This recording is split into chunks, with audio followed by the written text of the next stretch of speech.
नमस्कार, मैं हूं संजीव त्रिवेदी और मेरे साथ सुकेश रंजन। दिनकर जी की एक पंक्ति है, याचना नहीं अब रण होगा, जीवन जय या की मरण होगा। आज विशेष दिन है और ये पंक्तियां इसलिए भी याद आ रही हैं क्योंकि दिनकर जी की जन्म जयंती 2 दिन पहले ही थी। लोकतंत्र में जो रण है वो चुनाव के जरिए ही होता है और जाहिर है ये चुनाव इसलिए भी बहुत विशेष है क्योंकि एक ऐसे मुहाने पर आकर बिहार की राजनीति खड़ी हो गई है जिसमें वो एक पीढ़ी के नेताओं को प्रणाम करने वाली है और एक नई पीढ़ी के नेताओं को मौका देने वाली है, उनका मुस्तकबिल तय करने वाली है। ये चुनाव तेजस्वी यादव, चिराग पासवान जैसे नेताओं के लिए बहुत महत्वपूर्ण और साथ ही साथ लालू पासवान और नीतीश जैसे नेताओं के लिए भी कह सकते हैं कि ये इनकी तिगड़ी का आखिरी चुनाव है क्या, तमाम बातें कही जा रही हैं। और ऐसे में सुकेश, सबसे महत्वपूर्ण कि आज अचानक जब ये घोषणा आती है, पहले तो हम लोगों को हमेशा ये पता होता था पत्रकार होने के नाते कल परसों 2 दिन बाद होने वाला है, अचानक सुबह सुबह आई तो आपको भी आश्चर्य हुआ? ये हमारा फेलियर है। मान लीजिए कि हम पता नहीं लगा सके कि प्रेस कॉन्फ्रेंस होने वाली है। 2-3 घंटे पहले पता लगा कि प्रेस कॉन्फ्रेंस होने वाली है। हम पहले ये कयास लगा रहे थे कि 23 तारीख तक प्रधानमंत्री की रैलियां हैं, वो वीडियो कॉन्फ्रेंसिंग के माध्यम से जुड़ेंगे। एक नई परिपाटी है, पिछले कुछ सालों से, कुछ दशकों से कह सकते हैं कि वो लगने लगता है कि कुछ बड़ी घोषणाएं होंगी और उसके बाद चुनाव की घोषणा होगी। ये यूपीए के कार्यकाल में होता था, ये एनडीए के कार्यकाल में भी हो रहा है कि प्रधानमंत्री को जो घोषणाएं करनी है वो घोषणा खत्म हो जाएगी और उसके बाद चुनाव की घोषणा हो जाएगी, तिथि का ऐलान हो जाएगा। बिल्कुल वैसा ही हुआ है। 23 तारीख को प्रधानमंत्री ने आखिरी सौगात दी है। वो 6 ऐसी रैलियां उन्हें करनी थी, छठी 23 तारीख को खत्म हुई। आज 25 तारीख है, आज चुनाव की घोषणा हो गई। 5 दिनों बाद नामांकन शुरू हो जाएगा 1 अक्टूबर से। और अगर हम दोनों खेमों की चुनावी तस्वीर देखें, कहीं कुछ भी स्पष्ट नहीं है। कह नहीं सकते हैं कि एनडीए में सब कुछ सेट हो गया है, कौन कहां लड़ रहा है ये लोगों को पता है। वहीं दूसरी तरफ महागठबंधन में भी कहीं भी स्थिति स्पष्ट नजर नहीं आ रही है। ये तो छोड़ दीजिए कि उम्मीदवारों को पता चले, ये भी नहीं पता है फिलहाल कि कौन सा दल कितनी सीटें लड़ रहा है। तो ऐसे में तो आप हमारी फेलियर तो छोड़ दीजिए, ये तो मुझे लगता है कि बिहार में जितने राजनीतिक दल हैं उनके लिए भी झटके की तरह है, क्योंकि उन्हें अब अगले 5 दिनों में वो तमाम सीटों के बारे में तय करना है जो पहले फेज में लड़ी जानी है। बहुत सारी चीजें रिजिग होके सामने आई है ना। हाँ। गठबंधन जो एनडीए का चल रहा था वो गठबंधन टूट गया, नए पार्टनर्स मिले। एक समय ऐसा आया 2015 के चुनाव में कि बीजेपी थी, उसकी सबसे बड़ी एलआई के तौर पे एलजेपी थी जो 42 सीटों पे लड़ रही थी, लेकिन अंतर बहुत ज्यादा था। याद करिए पुराना दिन जब जेडीयू 145 सीटों पे लड़ती थी, माफ कीजिएगा 141 सीटों पे लड़ती थी और बीजेपी 102 सीटों पे लड़ती थी 2010 में। ये फॉर्मूला था। तो मतलब इक्वल पार्टनर्स जैसे थे, बहुत ज्यादा अंतर नहीं था। लेकिन 2015 में बीजेपी ने बहुत लॉस्ट ग्राउंड गेन किया कि हम बहुत सारी सीटों पे लड़ेंगे। वो 160 सीटों पे लड़े, उन्होंने अपने हिसाब से बहुत सारी सीटें दी, एलजेपी को भी दी, आरएलएसपी को दी। अब 2019 तक आते आते वो समीकरण बदलने लगा। इनफैक्ट 2017 में ही वो समीकरण सबसे पहली बार बदल गया जब एक बड़े दल की री एंट्री होती है एनडीए में। मैं अभी एनडीए की बात कर रहा हूं। तो उसने पूरे समीकरण को बिगाड़ कर रख दिया। जो सबसे बड़े पार्टनर थे अब वो स्क्वीज हो गए, उनको कम सीटें मिलेंगी। जो बड़ा दल आया था वो 25 और 15 लोकसभा की टैली हुआ करती थी, उसे 17-17 पे मानना पड़ा। कुछ लोगों ने कहा ये बोनस है क्योंकि वो लोकसभा में 2 ही सीटें जीते थे 2014 में, उनको 17 कैसे मिल सकती हैं। खैर, ये तो आपस के 2 दलों का गठबंधन था। अब 2 प्रोमिनेंट दल हैं एनडीए में और 2 जब बड़े दल आ गए हैं तो बाकी छोटे दल कहां फिट होंगे, तो उसकी वजह से देर हो रही है। यही सूरत हाल महागठबंधन का है कि जब आप 2015 में लड़ते हो एनडीए के साथ, 2019 में चले आते हो लोकसभा के दौरान आरजेडी कांग्रेस के साथ, और जब आपका परफॉर्मेंस ऐसा नहीं होता है जो सेटिस्फैक्टरी कहा जा सके, तो रीथिंक करना शुरू करते हैं लोग कि इनको सीटें देने का वेस्ट करना है क्या। तो कुल मिलाकर दोनों ही जगह अगर आप देखें तो कंफ्यूजन जैसी स्थिति है। जो आप बिल्कुल ठीक कह रहे हैं कि जो लड़ने वाला उम्मीदवार होगा उसके लिए तो बहुत दिक्कत है, क्योंकि पहले तो वो टिकट मांग रहा होगा, तो किसी को टिकट मिलेगा, किसी को टिकट नहीं मिलेगा। तो ये राजनीति में ये दरअसल क्रम थोड़ा लंबा चलता है कि पहले थोड़ा टिकट मांगने वाले घूमते हैं, उसके बाद किसी को टिकट मिलता है, जिसको डिनाई हो जाता है उसको मनाने का एक मतलब ऐसा इतना मौका मिलता है कि वो कम से कम मान जाए, उसको मना लिया जाए। तो इस बार ये नहीं होने वाला है, क्योंकि we are already late. Election commission corona काल में जिस तरीके से रफ्तार में चल रहा है, 3 राउंड में चुनाव होंगे, आज जब हम बात कर रहे हैं 25 सितंबर ऑलरेडी हो चुका है, तो ये बात सही है कि दोनों दलों में एक तरीके से जो सामंजस्य दिखना चाहिए, दोनों ही ध्रुव जो बन गए हैं, एक यूपीए एक एनडीए, उनमें क्लैरिटी तो नहीं है। जी देखिए, ये बात तो सही है, और अगर देसाई अंदाज में कहें तो इंजन गर्म हो ही रहा था, उसके पहले शेल्फ मार दिया गया, तो जाहिर है कि स्टार्ट होने में तो दिक्कत होगी ही। अब स्टार्ट होने की बात इसलिए कह रहा हूं मैं, और इंजन की बात इसलिए कह रहा हूं कि आज मैंने तेजस्वी यादव को ट्रैक्टर पर चढ़े हुए देखा। किसानों के लिए वो उन्होंने जो एक मुहिम छेड़ी थी, खासतौर पर केंद्र सरकार की किसान बिल के खिलाफ, तो ये तो तय है कि भारतीय जनता पार्टी से लड़ना है, पर किनके संग लड़ना है, और जिनके संग लड़ना है उनको हिस्सेदारी कितनी देनी है, ये बातें तय नहीं हैं। इसका क्या असर हो सकता है, ये तो बहुत अपने आप में तय बात है कि 3 लोग तो पक्के तौर पर लड़ रहे हैं। राष्ट्रीय जनता दल कांग्रेस और सीपीआई सीपीएम सीपीएमएल के साथ लड़ रही है, पर आपको अभी भी लगता है कि कोई चौथा धड़ा भी है जो प्रवेश कर सकता है, या कमोबेश हम कल्पना करें, आज चुनाव घोषित हुए हैं इस तारीख को, कि 3 धड़े हैं जो महागठबंधन इस बार बनाते हैं? आप ठीक कह रहे हैं कि कांग्रेस आरजेडी इन्होंने अपने अपने लिए थोड़ा फैलाव किया है। इन्हें लगता है कि हम 2 प्रोमिनेंट दल हैं, हम दोनों को लड़ना चाहिए। ये बात सही है कि लेफ्ट के अलग अलग पॉकेट्स में जो इन्फ्लुएंस हैं, जो अलग अलग सीटों पे वो नुकसान पहुंचा सकते हैं आरजेडी कांग्रेस का, उनको साथ में लिया जाएगा। और अब चूंकि आरएलएसपी बाहर है, तो उनके खाते में जो सीट जानी थी वो आप कंपनसेट कर सकते हो उन सीटों से लेफ्ट को।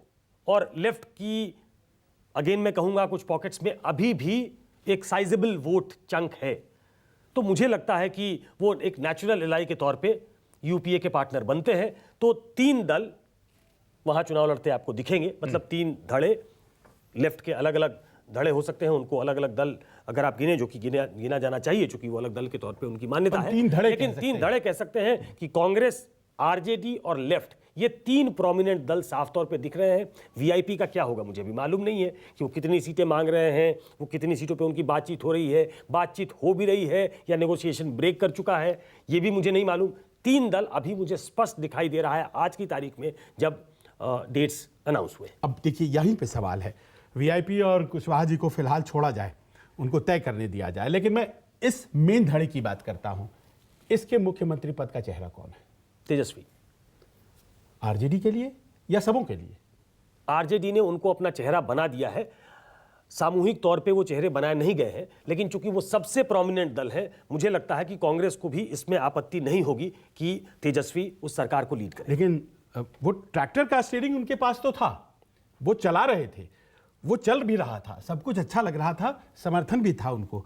लेकिन कोई नेता कांग्रेस की तरफ से अगर ये कहते हैं कि देखिए हमें तो अभी तक पता नहीं है कि हमारे मुख्यमंत्री पद का चेहरा कौन है, ऐसे हमारे सहयोगियों को इंटरव्यू में कहा गया है, तो क्या माने कि उसके लिए भी कुछ विधिवत कार्यक्रम तय होगा जब ये घोषित होंगे, या मान लिया जाए कि अभी तेजस्वी की ताजपोशी के लिए कांग्रेस भी लामबंद? देखिए, एक मानस कांग्रेस ने ये बना लिया है, और सेंट्रल लीडरशिप पे आप जानते हैं, बहुत दिनों से आप कांग्रेस को अंदर से भी जानते हैं, क्योंकि आपने बहुत अरसे तक कांग्रेस कवर किया है। कांग्रेस स्टेट लीडरशिप अपनी मौजूदगी के लिए, अपने रेलेवेंस के लिए ये बात कह सकती है कि भाई वो तय नहीं हुआ है, लेकिन सब कुछ सेंटर से तय होना है। और कांग्रेस क्या ये अफोर्ड कर सकती है कि वो आरजेडी को छोड़कर कहीं और चली जाए? वो नहीं अफोर्ड कर सकती। जैसे कांग्रेस को ये लगता है कि आरजेडी भी हमें छोड़कर कहीं नहीं जा सकती, उसके एक नेचुरल एलाई आज की तारीख में हम हैं। 6-7% वोट जो भी कांग्रेस का बचा हुआ वोट है, गंगा में कितना पानी बह गया है 90 तक जिसकी सरकार थी, वो ग्राउंड कंसीड करते करते यहां तक पहुंच गए हैं कि अब वो टर्म्स डिक्टेट नहीं कर सकते आरजेडी के साथ, जो सबसे बड़ी पार्टी है। 80 उनके पिछले चुनाव में जीत कर आए थे। हालिया ही जो परफॉर्मेंस होता है वो आपका द्योतक होता है। आप विधानसभा की अगर बात करें कि आप कहां खड़े हैं, कितने पानी में खड़े हैं, तो आरजेडी एक प्रोमिनेंट पार्टी है जिसे कांग्रेस न चाहते हुए भी उनको चेहरा बनाएगी। और जिस तरीके से तेजस्वी ने अपने आप को जनता के बीच रखा है, वो मुझे साफ तौर पे लगता है कि वो एक नई स्ट्रैटेजी के साथ हैं कि वो जंगल राज जो आरजेडी का था उसको मिटा डालना चाहते हैं, वो एक युवा चेहरे के तौर पे आना चाहते हैं। वो मैं बार बार कहता हूं कि खाली स्लेट को या स्लेट पे सब कुछ मिटा के एक नई चित्र उकेरना चाहते हैं जिसमें होप दिखे, जिसमें एस्पिरेशन दिखे, जिसमें लोगों की जनभावना जुड़े। वो ऐसे नेता के तौर पे आना चाहते हैं। क्या ये परकोलेट करके नीचे तक वो पहुंचा पाएंगे, कांग्रेस और वो, और अगर साथ में लेफ्ट है तो लेफ्ट? ये एक बड़ी चुनौती है उनके लिए। इस चुनौती का सामना और अगर वो भी करना सफल होते हैं तो ये संदेश पूरे देश में जाएगा कि वैकल्पिक राजनीति के लिए अभी भी जमीन पुख्ता है। और बिहार तो हमेशा से नए नए प्रयोगों के लिए और क्रांति के लिए जानी जाती है, तो देखेंगे वहां क्या होता है। लेकिन अब बात एनडीए की भी हो जाए। यहां भले ही मुख्यमंत्री का चेहरा पक्का नहीं है या करीब करीब हुआ है, वहां तो बहुत पहले से पक्का है। नीतीश कुमार मुख्यमंत्री पद के चेहरे हैं, भारतीय जनता पार्टी ने भी कह रखा है, और जेडीयू और भारतीय जनता पार्टी ही मुख्य घटक पहले से रहे हैं। लेकिन वहां एक संशय है, और वो लोक जनशक्ति पार्टी। लोक जनशक्ति पार्टी ने अभी तक साथ आकर के नीतीश कुमार को अपना मुख्यमंत्री पद का चेहरा घोषित नहीं किया। 22 या 25 सीटें जो भी उनको ऑफर दी जा रही हैं, जिस बात की हवा है उस बारे में लोक जनशक्ति पार्टी के लोग कहते हैं कि जी हमारे पास तो ऐसा कोई प्रपोजल नहीं आया है। सुकेश, ये हो क्या रहा है? क्या हम देख रहे हैं कि एक तीसरे ध्रुव का निर्माण हो रहा है? नहीं, मैं अभी तक ये नहीं देख पा रहा हूं। Is it too late? मैं इसलिए ये कहता हूं, इसको आप दोनों तरीके से ले। किसी पॉलिटिकल पार्टी के लिए प्लंज करना, एक नया फ्रंट बनाकर एक तीसरे मोर्चे के तौर पे जब चुनाव घोषित हो गया है, मुझे लगता है कि ये बहुत प्रैक्टिकली पॉसिबल नहीं है। नहीं, आप पोजीशनिंग कहते रहे हैं, पेशबंदी कहते रहे हैं। मैं अभी भी पोजीशनिंग कह रहा हूं। आज 25 तारीख है जब घोषित हो चुके चुनाव। मैं अभी भी पोजीशनिंग कह रहा हूं। आप ये सही कह रहे हैं। अभी थोड़ी देर पहले मैं अपने चैनल के कार्यक्रम में था और उसमें एलजेपी के मुख्य प्रवक्ता थे, उन्होंने कहा कि अभी तक हमसे सीटों की कोई बातचीत नहीं हुई है। सही बात है। अब ये सॉरी स्टेट ऑफ अफेयर्स है, जहां आप का गठबंधन है, आप उस गठबंधन के पार्टनर हैं, लेकिन अभी तक प्राइमरी लेवल पे भी आपसे, अगर एलिमेंट्री लेवल पे भी आपसे अगर चर्चा नहीं हुई है, तो या तो आप तय मानकर बैठे हैं कि कोई दल, इस केस में वो एलजेपी है, कि उसे हम जैसा कहेंगे वो वैसा करेगी। आप उनको साथ लेकर चलना तो चाहते हैं, लेकिन अपने टर्म्स पे। अब यह है कि क्या एलजेपी बीजेपी के टर्म्स पे आना चाहती है? क्या वो 42 से श्रिंक करके 20, 22, 25 जो भी उनको ऑफर किया जा रहा है, क्या उस पे लड़ने के लिए तैयार होंगे?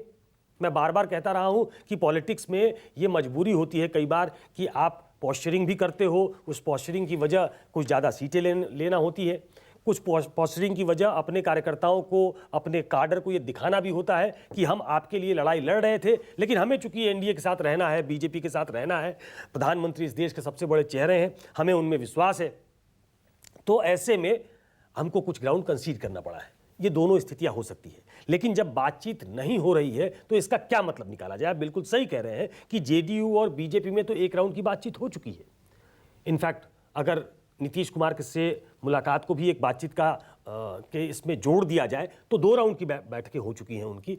तो अब चूंकि वो 2 बड़े दल हैं और वो एक तीसरे दल को एकोमोडेट करना चाहते हैं, और वो दल जो पहले से एनडीए का पार्टनर है, ट्रस्टेड पार्टनर है, वो केंद्र सरकार में उसका एक व्यक्ति सबसे बड़ा नेता मंत्री है।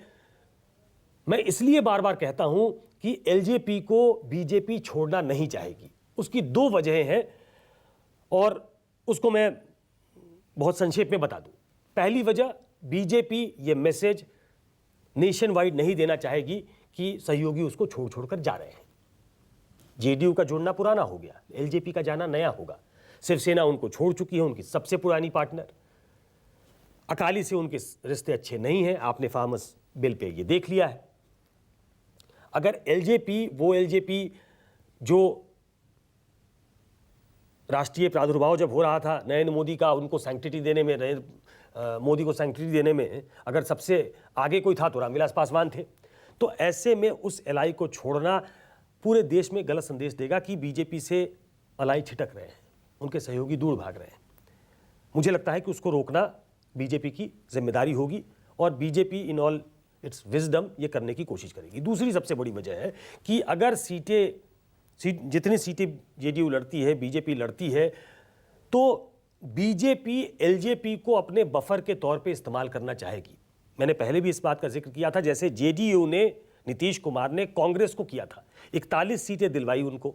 आरजेडी बहुत कीन नहीं थी, लेकिन सीटें इसलिए दिलवाई कि अगर वो जीतकर आते हैं तो वो हमारे खाते में होंगे और एक पार्टी को लेकर हम आरजेडी पे दबाव बनाकर चल सकेंगे। देखिए, वो अलायंस के भीतर एक अलायंस था। बीजेपी ये चाहेगी कि अगर नीतीश कुमार कमजोर होते हैं, वो कम सीटें जीतते हैं, तो एक पार्टनर जो बीजेपी के साथ खड़ा रहेगा। और अभी तक के जो स्टेटमेंट्स हैं, जो ट्वीट्स हैं, जो बयान हैं, पब्लिक बयान है, वो ऐसा लगता है कि प्रॉक्सिमिटी बनाकर रखना चाहते हैं तेजस्वी बीजेपी के साथ। वो नेचुरल एलाई के तौर पे आना चाहते हैं। चिराग पासवान बीजेपी के साथ। बीजेपी इसमें अपना गेम भी देख रही है कि अगर नीतीश कुमार कुछ कमजोर होते हैं तो एक पार्टनर के साथ हम मजबूत स्थिति में होंगे। तो इसलिए दो वजह है जिसकी वजह से मुझे ये लगता है कि चिराग पासवान की पार्टी, एलजेपी, रामविलास पासवान की पार्टी, बीजेपी उसको अपने साथ रोकने में कामयाब हो जाएगी। चलिए, 22 और 25 सीटों का जो सिलसिला है ऑफर का, ये स्वीकार होगा लोक जनशक्ति पार्टी को? शायद ऐसा नहीं है, क्योंकि उनके नेता कम से कम ऑफ द रिकॉर्ड ये कहते पाए जाते हैं कि इस बात की तो संभावना नहीं है।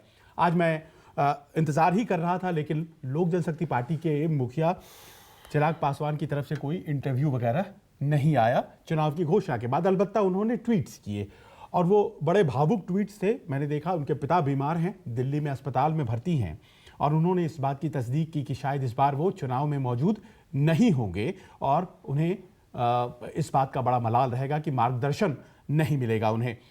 लेकिन साथ साथ ये संदेश भी आ गया कि तय उन्हें ही करना है, चिराग पासवान से ही डील करना है नीतीश जी को और भारतीय जनता पार्टी को। और ऐसे में जबकि स्पष्ट लगातार आज भी जब वो बात कर रहे थे ट्वीट्स के जरिए, तो उसमें केवल प्रधानमंत्री और अपने पिता का नाम ले रहे थे, नीतीश जी का नाम तक उन्होंने नहीं लिया। तो ऐसे में आपको लगता है कि ये चीजें जो हैं वो अपने आप में दुरुस्त हो जाएंगी? अब जबकि गिनती के दिन आपके पास बचे, आज से 45वें दिन आपके पास एक नई सरकार होने जा रही है बिहार राज्य में, और आज आपका एलाई जो है, जब आप कहते हैं कि वो साथ रखेंगे, जाने नहीं देंगे, वो आदमी मानने के लिए तैयार नहीं है उस व्यक्ति को जिसे आप मुख्यमंत्री का चेहरा घोषित कर चुके हैं। नहीं, आप इसको अंतिम समझ रहे हैं कि वो नीतीश कुमार को चेहरा मानने को तैयार नहीं है। मैं इसको अंतिम नहीं समझ रहा हूं। मैं उसके बीच में भी कुछ लाइन शायद देख पा रहा हूं। और दूसरा, अब तय उनको करना है। बीजेपी बहुत आगे निकल चुकी है। बीजेपी जब उनके सबसे बड़े नेता 6 अपनी रैलियों में नीतीश कुमार को विकास पुरुष जैसा बता चुके हैं, तो अब जेडीयू के साथ उनका गठबंधन तो तय है। जेडीयू के कॉस्ट पे एलजेपी नहीं आ सकती वहां। तो ऐसे में एलजेपी को तय करना है कि वो क्या करेगी, वो स्मार्ट मूव क्या हो सकता है। क्योंकि ये मैं बार बार कहता रहा हूं, मैं आज भी कह रहा हूं कि मैं कन्विंस्ड हूं, एक राजनीतिक छात्र के तौर पे कह सकता हूं कि यूपीए की तरह पासवान की पार्टी ये नहीं कर सकती कि अपने घटक के खिलाफ वहां चुनाव लड़ेगी और केंद्र सरकार में बनी रहेगी। उन्हें यह तय करना पड़ेगा अपना अगला रास्ता। वो बाद में हो सकता है कि रास्ता सुधार ले, नीतीश कुमार ने भी सुधार लिया, हो सकता है रामविलास पासवान की पार्टी भी सुधार ले, एलजेपी सुधार ले। अब तो पिक्चर में खुद रामविलास पासवान नहीं है, वो बीमार है, और चिराग पासवान ने एक स्टैंड। देखिए, रामविलास पासवान की पॉलिटिकल मैच्योरिटी शायद इसमें ज्यादा काम आती। चिराग पासवान, बाकी सब जो नेता इसको डील कर रहे हैं इस पिक्चर में है, उसमें सबसे यंग है, सबसे युवा है। शायद रामविलास पासवान इस स्थिति को बेहतर डील कर पाते जब इस पास तक पहुंच चुकी है स्थिति कि आपको अब तय करना पड़ेगा कि हमें क्या करना है। वो जेडीयू को नहीं तय करना, वो बीजेपी को नहीं तय करना है, वो आपको तय करना है। अगर आप कम सीटों पर लड़ने को तैयार नहीं हो, कम सीटें लड़ना, अब ये तय है कि बीजेपी इतना ग्राउंड कंसीड नहीं करने वाली है कि वो खुद 80 सीटों पे लड़ेगी और इनको कहेगी कि आप 40 सीटों पे लड़ो। ये तो नहीं होने वाला। बीजेपी रामविलास पासवान के कॉस्ट पे कंसीड नहीं करने तो माने कि तीसरे ध्रुव की जो बातें हो रही हैं अभी वो प्रीमेच्योर हैं, अभी कम से कम वो बनता हुआ नहीं दिख रहा। मुझे लगता नहीं है कहने को राजनीति संभावनाओं का खेल है, मुझे लगता नहीं है कि ऐसा कुछ होगा। आप कहने को कह सकते हैं कि उधर से कुशवाहा भी निकल गए हैं, इधर से चिराग पासवान भी हैं, दोनों मिलकर एक तीसरा दो बना सकते हैं। पप्पू यादव भी खड़े हैं। तो क्या ये मतलब एक पॉसिबल अलायंस इसमें देखा जा सकता है? और अगर ऐसा इसमें होता है तो क्या होता है? इसमें एक पॉसिबल सक्सेस भी देखा जा सकता है क्या?